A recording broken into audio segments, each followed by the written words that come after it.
गायत्री दी, आप एक इन्वायरमेंटलिस्ट हो, जो है हरियाली के लिए काम करती हो, इको फ्रेंडली काम करती हो और आज कोलकाता शहर में आपका काफ़ी नाम है कि जिस प्रकार से आप रिसाइकिल प्रोडक्ट को जो है, जो चीज़ें हैं, जिसको सब वेस्ट करते हैं, फेंक देते हैं, उससे आप अपना जो है ये हैंडक्राफ्ट आपने जो चलाया है, हस्तक्राफ्ट, तो ये किस प्रकार से चीज़ है और कैसे काम करता है? अ, क्या है ना हमारा जो संस्था है उसका नाम है Hastkraft and KRAFT kraft S. तो ये टोटली इको फ्रेंडली है एंड मोस्ट इम्पोर्टेंट चीज जो है इसमें recycle things and recycle things very necessary to our environment. तो मैं परिवेश के लिए परिवेश का जो साम्यता रक्षा करती है उसके लिए ये काम मैं करती हूँ। हमारा एक छोटा ऑर्गेनाइजेशन हस्तक्राफ्ट जिसमें 40 to 45 लड़का लड़की सब काम करती है and most important they are all under privilege in our locality. तो ये सब चलता है पेपर से शुरू करके हमारा जो हैंडक्राफ्ट है बंगाल का, ये पुराना हैंडक्राफ्टेड चीज है। ये मास्क है, छो मास्क, पटचित्र एंड गाथा। It is very important and very popular thing but there is no, क्या बोलते हूँ, हमारा ये काम तो अच्छा ही लगता है लेकिन इतनी सहज नहीं है। वेरी क्राइसिस ये काम करने के लिए तो बहुत क्राइसिस होता है। गायत्री दी, आपको यह काम करने की प्रेरणा कैसे मिली? प्रेरणा, ये मेरी पैशन है। ये मेरी पैशन है और मैं 46 years में ये काम के लिए आई हूँ।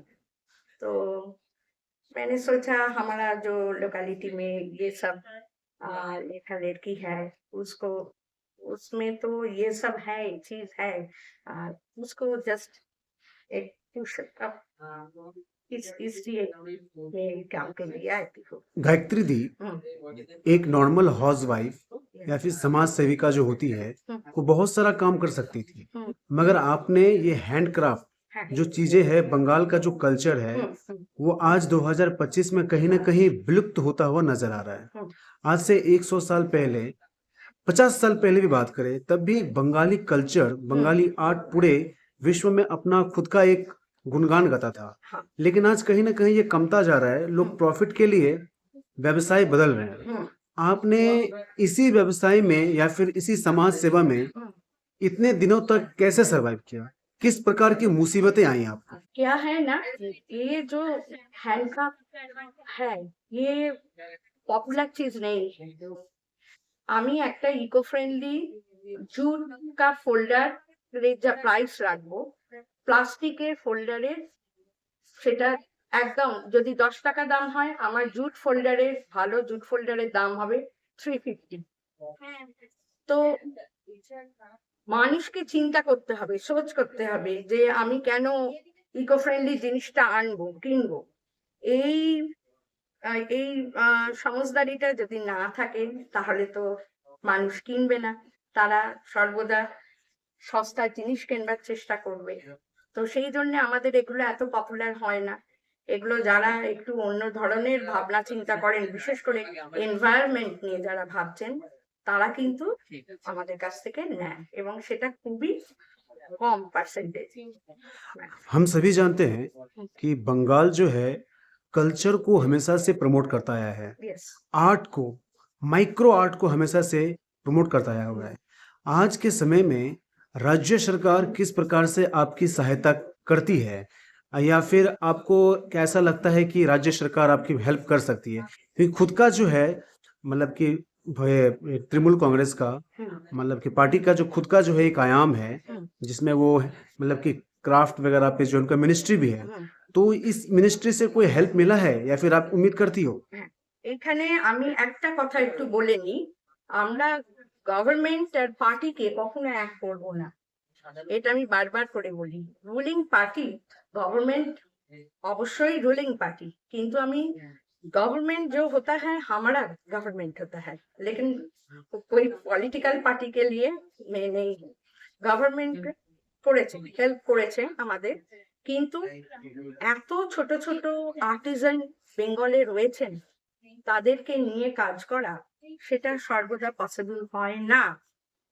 আর আমার ক্ষেত্রে বলতে পারি, হস্তক্রাফটের ক্ষেত্রে আমি যদি এটাকে এনজিও ফর্মে আনতাম, ডেফিনেটলি আমি আরো বেশি হেল্প পেতাম গভর্নমেন্টের কাছ থেকে, সেন্ট্রাল অর স্টেট।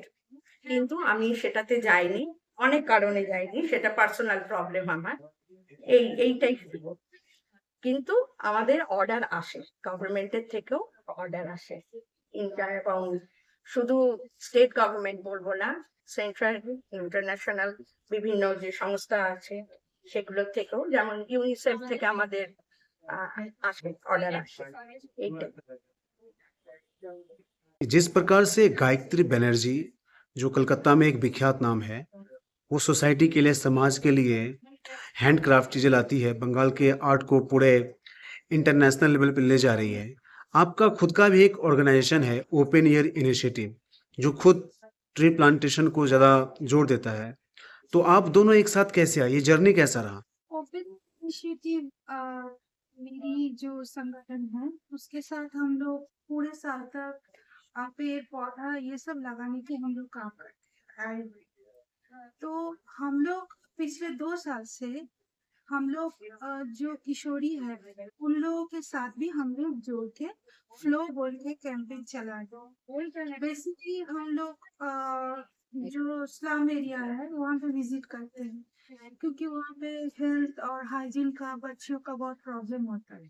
तो बेसिक तो हम लोगों का कैंपेन है कि उन लोगों को हेल्थ और हाइजीन का मतलब ज्ञान उनके ऊपर जारी करना, फिर उस हिसाब से प्रोडक्ट उनको देना, और उनके हेल्थ इशू सिर्फ फिजिकल नहीं, मेंटल हेल्थ इशू के ऊपर उन लोगों को सशक्त करना, कि उन बच्चियों को अगर क्या बनना है जिंदगी में, तो अगर जो बच्ची जो बनना चाहती है, मैंने बेसिक बार देखा है कि एजुकेशन को ही वो ये लोग ना मान्यता देते हैं, सबसे प्रायोरिटी देते हैं। तो बहुत से बच्चियां हैं जिसका सपना है, बात करते करते मैंने देखा किसी को डॉक्टर बनना है, किसी को इंजीनियर बनना है, लेकिन वो लोग क्या, इसके लिए उन लोग को थोड़ा प्राइवेट ट्यूशन की जरूरत पड़ता है, जो पैसे की वजह से ये लोग नहीं करते। गाइडेंस हाँ, आप भली बात ही समझ रही है। तो हमारे ऐसे संगठन में बहुत से महिलाएं हैं जो ऐसे रिटायर्ड हो भी चुकी है, कोई अभी भी स्टिल टीचर है, किसी का सब्जेक्ट हुआ हिस्ट्री, जैसे मेरा सब्जेक्ट हिस्ट्री है, किसी का इंग्लिश हुआ, किसी का लाइफ साइंस हुआ। तो हम लोग ने एक मतलब संगठन बना के हम चाहते हैं उन लोगों के पास उनका 1 घंटे का भी क्लास देते हैं, तो हेल्थ और हाइजीन के साथ साथ एजुकेशन में थोड़ा सा मदद करें। तो ऐसे हमने काम स्टार्ट किया, काम करते करते करते अब मैं आपके विषय में आऊंगी। आते आते उस किशोरियों से बच्चियों से बात करते करते देखा है कि कोई ना बीच में एजुकेशन उनका कर नहीं पाया, तो अभी वो जिंदगी में खड़ा होना है, उसके किसी आर्ट के ऊपर इंटरेस्ट है, क्राफ्ट के ऊपर इंटरेस्ट है, वो इनको जो प्रशिक्षण अगर देना है, अपने पैर पे अगर उनको खड़ा करना है, तो सटीक प्रशिक्षण देना। ठीक है, कोई ऐसा नहीं कि एसओडी का क्लास कर, नहीं। तो ये मेरे दिमाग में था। अब भगवान मिला देता है कि मैं कैसे बच्चियों को जो आर्ट और क्राफ्ट के बारे में इतना इंटरेस्ट है, कैसे उन लोगों को किसके पास ले जाओ, कोई उनको सिखाएगा, कैसे इन लोगों को सशक्त करेगा, मतलब मेरे मन में चल रहा था, कोई मिल नहीं रहा था, तो आप मिल गए। আর सबसे ইন্টারাক্ট করতে হো যে সবচেয়ে বড় কথা হলো ইকোনমিক্যালি তাদেরকে দাঁড়াতে হবে। ইকোনমিক্যালি যদি না দাঁড়াতে পারে, এই আর্ট ক্রাফটের কিন্তু ওদের কাছে কোনো ভ্যালু নেই।